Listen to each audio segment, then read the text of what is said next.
అందరికీ నమస్కారం. ముందుగా ఈ వీడియోకి ఒక లైక్ కొట్టి మన ఛానల్ని సబ్స్క్రైబ్ చేసుకోండి. స్త్రీలు ముఖ్యమైన పూజలు వ్రతాలు చేసేటప్పుడు ఇంటికి ముత్తైదులను పిలిచి తాంబూలం అందిస్తారు. ముత్తైదులకు తాంబూలం ఇస్తే స్త్రీలకు దీర్ఘ సుమంగళి యోగం కలుగుతుంది. కానీ ముత్తైదులకు తాంబూలం ఇచ్చేటప్పుడు చాలా జాగ్రత్తగా ఉండాలి. తాంబూలం విషయంలో మనం తెలియక చేసే చిన్న చిన్న పొరపాట్లు మన భర్త ఆయుష్ను తగ్గిస్తాయి. కాబట్టి ముత్తైదులకు తాంబూలం ఇవ్వకపోయినా పర్లేదు, కానీ తెలిసి తెలియక కూడా ఈ తప్పులు అస్సలు చెయ్యకండి. తాంబూలం విషయంలో స్త్రీలు తెలుసుకోవలసిన కొన్ని విషయాలు, చెయ్యకూడని పొరపాట్ల గురించి ఈ వీడియోలో పూర్తిగా తెలుసుకుందాం. ముందుగా ఈ వీడియోకి ఒక లైక్ కొట్టి ప్రతి ఒక్కరూ ఓం నమఃశివాయ అని కామెంట్ చేయండి. మనలో చాలామంది ఆడవారు 7 శనివారాల వ్రతం, వరలక్ష్మి వ్రతం, సత్యనారాయణ స్వామి వ్రతం, పూజలు, నోములు ఇలా ఎన్నో చేస్తూ ఉంటారు. పూజలో దేవునికి తాంబూలం సమర్పించాలన్నా, ఇంటికి వచ్చిన ముత్తైదులకు తాంబూలం ఇవ్వాలన్నా ఈ తప్పులు అస్సలు చేయకండి.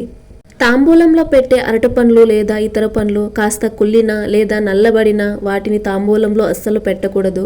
ఇది దరిద్రానికి హేతువు మరియు మీ భర్త ఆరోగ్యానికి, ఆయుష్కు శ్రేయస్కరం కాదు. అలాగే తాంబూలంలో పెట్టే తమలపాకులు చినిగిన లేదా మధ్యలో రంధ్రాలు ఉన్నా, కాస్త వాడినా సరే ఆ తమలపాకులు అస్సలు పనికిరావు. తాజాగా ఉన్న తమలపాకులను మాత్రమే తాంబూలంలో పెట్టాలి. లేదంటే లక్ష్మీదేవి ఆగ్రహించి మీ సంపద కనుమరుగవుతుంది. అలాగే తాంబూలంలో ఒక్కలతో చేసిన పొడి ఒక్కలను పెట్టకూడదు. పొడి ఒక్కలు పెట్టడం వల్ల దాంపత్య జీవితంలో కలహాలు ఏర్పడతాయి. కాబట్టి పూర్ణ ఒక్కను అంటే గుండు ఒక్కను మాత్రమే తాంబూలంలో పెట్టాలి. ఈ రోజుల్లో చాలామంది ఆడవారు తాంబూలంలో ఇచ్చే పసుపు, కుంకుమలు ప్లాస్టిక్ డబ్బాల్లో పెడుతున్నారు. తాంబూలంలో ప్లాస్టిక్ వస్తువులు పెడితే మీరు చేసిన వ్రత ఫలితం నశిస్తుంది.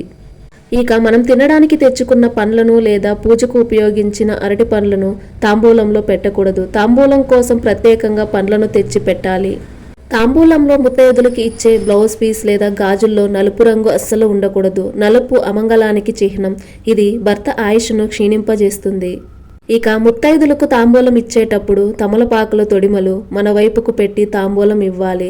దీనివల్ల మీ ఇంటి ఐశ్వర్యం అవతల వారికి వెళ్లకుండా ఉంటుంది. అలాగే ముత్తైదులకు తాంబూలం ఇచ్చేటప్పుడు ఎప్పుడూ కూడా నిలబెట్టి తాంబూలం ఇవ్వకూడదు. వారిని పీటపై లేదా చాపపై కూర్చోబెట్టి గౌరవంగా తాంబూలం ఇవ్వాలి. ముత్తైదులకు ఇచ్చే తాంబూలంలో కనీసం 2 తమలపాకులు ఉండాలి. ఇవి సాక్షాత్తు లక్ష్మీనారాయణల స్వరూపం. తాంబూలంలో పసుపు, కుంకుమలు పెడితే మీ భర్త ఆయుష్ పెరుగుతుంది.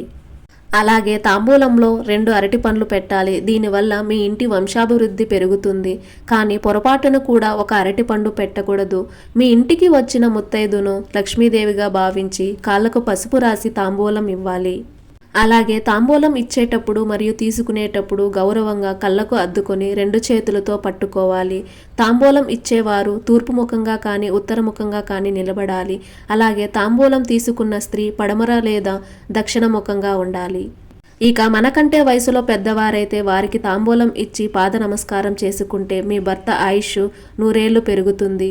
ఒకవేళ మీకంటే చిన్నవారైతే మనమే వారికి దీవెనలు అందించాలి. తాంబూలం తీసుకోగానే ముత్తైదువులు వెంటనే వెళ్ళిపోకూడదు. కాబట్టి మీ ఇంటికి వచ్చిన ముత్తైదును కాసేపు కూర్చోబెట్టి సాగనంపాలి.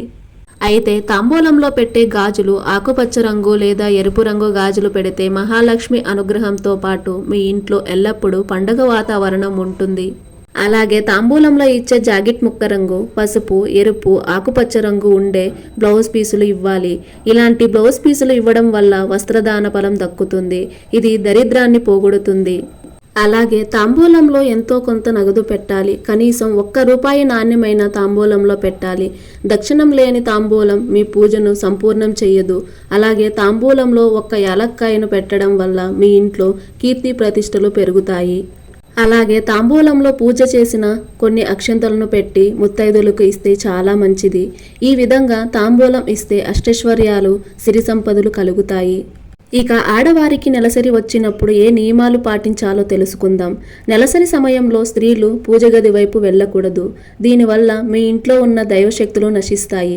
అలాగే లక్ష్మీ స్వరూపమైన తులసి కోటను నెలసరిలో తాకకూడదు. లేదంటే తులసి మొక్క ఎండిపోయే ప్రమాదం ఉంటుంది. అలాగే నెలసరి సమయంలో ఊరగాయ జాడీలను ముట్టుకుంటే అది త్వరగా పాడైపోతాయని నమ్మకం. మన జ్యోతిష్య శాస్త్రాల ప్రకారం నెలసరి సమయంలో పాలు, పెరుగు ముట్టుకోకూడదు. ఈ సమయంలో పాలు కాగబెడితే అవి విరిగిపోతాయని, అలాగే నెలసరిలో పెరుగు తోడు పెడితే సరిగ్గా తోడుకోదని కొంతమంది నమ్మకం. అలాగే కొత్త నగలు మరియు పట్టు వస్త్రాలను నెలసరి సమయంలో మొదటి 3 రోజులు ధరించకూడదు. ఇక చాలామంది స్త్రీలు నెలసరి రాగానే వెంటనే తలస్నానం చేస్తారు. కానీ వైద్యశాస్త్రం ప్రకారం మొదటి 3 రోజులు తలస్నానం చేయకూడదు. నెలసరి 4వ రోజు మరియు 5వ రోజు మాత్రమే తలస్నానం చేయాలని వైద్యులు సూచిస్తున్నారు. అలాగే నెలసరిలో మొదటి 3 రోజులు జుట్టు కత్తిరించడం, గోళ్లు కత్తిరించడం అస్సలు చేయకూడదు. ఇక ఆడవారు తప్పనిసరిగా వెండి మెట్టెలు పెట్టుకోవాలి. స్త్రీలు కొత్త మెట్టెలను ధరించే ముందు పసుపు కుంకుమలు రాసి నీ మనసులో లక్ష్మీదేవిని స్మరిస్తూ ఆ వెండి మెట్టెలను కళ్ళకు అద్దుకుని కాలికి తొడగాలి. కొత్త మెట్లు ధరించాలంటే గురువారం లేదా శుక్రవారం పూట మాత్రమే పెట్టుకోవాలి. అలాగే కొత్త గాజులు కొనాలన్నా సరే గురువారం లేదా శుక్రవారం పూట కొనుగోలు చేయాలి. అలాగే ఒక్కోసారి ఉన్నట్టుండి మెడలో నుండి తాళి తెగిపోతుంది. అలాంటప్పుడు కంగారు పడిపోకుండా వెంటనే పసుపు తాడుకు పసుపు కొమ్ము కట్టి మెడలో వేసుకుని పూజ గదిలో దీపం వెలిగించి ఎలాంటి దోషము లేకుండా చూడమని అమ్మవారికి నమస్కారం చేసుకోండి. రాహుకాలం లేని సమయంలో మెడలో మరలా ముత్తైదుల చేత తాళి వేయించుకోండి. వివాహమైన స్త్రీలు ప్రతిరోజు కుంకుమ బొట్టు పెట్టుకోవాలి. కుంకుమ బొట్టు లేని ముఖం అమంగళానికి చిహ్నం. ఇది జ్యేష్ఠాదేవిని ఆకర్షిస్తుంది మరియు మీ భర్త అదృష్టాన్ని తగ్గిస్తుంది. అలాగే రాత్రిపూట ఎవరూ తలస్నానం చేయకూడదు. ఇక మనలో చాలా మంది ఆడవారు ఉదయం నిద్ర లేవగానే ముందుగా చీపురు పట్టుకుని ఇల్లంతా శుభ్రం చేస్తారు. కానీ ఇది చాలా పెద్ద తప్పు. ముఖం కడుక్కోకుండా చీపురు పట్టుకుంటే మీ ఇంట్లో ఉన్న లక్ష్మీదేవి బయటకు వెళ్ళిపోతుంది. అలాగే కొంతమంది ఆడవారు నిద్ర లేవగానే ముందుగా అద్దం చూస్తారు. నిద్ర ముఖంతో అద్దం చూస్తే మీ జాతకంలో దురదృష్టం పెరిగి పనుల్లో ఆటంకాలు ఎదురవుతాయి. కాబట్టి ఉదయాన్నే అద్దం చూడకండి. ఇక ఆడవారు ఎట్టి పరిస్థితుల్లోనూ గడప పైన కూర్చోకూడదు. స్త్రీలు గడప పైన కూర్చుంటే మీ ఇల్లంతా పేదరికంతో నిండిపోతుంది. ఇక ఆడవారు పొరపాటును కూడా మంగళవారం తలస్నానం చేయకూడదు. కానీ శనివారం పూట తలస్నానం చేస్తే మాత్రం చాలా మంచిది. ఇక పడుకునే మంచం పైన కూర్చుని తల దువ్వుకోకూడదు. దీనివల్ల రాహుదోషం చుట్టుకుంటుంది. మంగళసూత్రాన్ని అందరికీ కనిపించేలా బయట వేసుకోకూడదు. మంగళసూత్రం బయటకు కనిపిస్తే నరదిష్టి తగిలి మీ భర్త ఎదుగుదల ఆగిపోతుంది. సాయంత్రం సంధ్యా సమయంలో ఇంట్లో నిద్రపోకూడదు. అలాగే భోజనం చేయకూడదు. సాయంత్రం సమయంలో లక్ష్మీదేవి ఇళ్లను సందర్శిస్తుంది. కాబట్టి సాయంత్రం సమయంలో ఇల్లు ఊడవడం, నిద్రపోవడం, భోజనం చేయడం వంటి పనులు చేయకూడదు. అలాగే సాయంత్రం 6 దాటిన తర్వాత మీ పక్క వారికి పాలు, పెరుగు, పసుపు, కుంకుమలు, సూది ఈ వస్తువులను అప్పుగా ఇవ్వకండి. ఇవన్నీ లక్ష్మీప్రదమైన వస్తువులు. ఈ వస్తువులు ఎవరికైనా ఇస్తే మీ ఇంటి ఐశ్వర్యం వాళ్ళ ఇంటికి వెళ్ళిపోతుంది.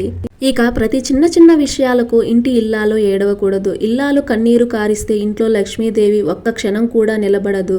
ఆ ఇల్లు ఎప్పుడూ అశాంతితో ఉంటుంది. స్త్రీలు వ్రతాలు, పూజలు చేసేటప్పుడు ఇలాంటి చిన్న చిన్న నియమాలు పాటిస్తే పుణ్యఫలితం లభించి మీ ఇంటి ఐశ్వర్యం పెరుగుతుంది. ఈ వీడియో మీకు నచ్చినట్లయితే ఒక లైక్ కొట్టి మన ఛానల్ని సబ్స్క్రైబ్ చేసుకుని మీకున్న ధర్మ సందేహాలకు మాకు కామెంట్ ద్వారా తెలియజేయండి. ఓం నమః శివాయ.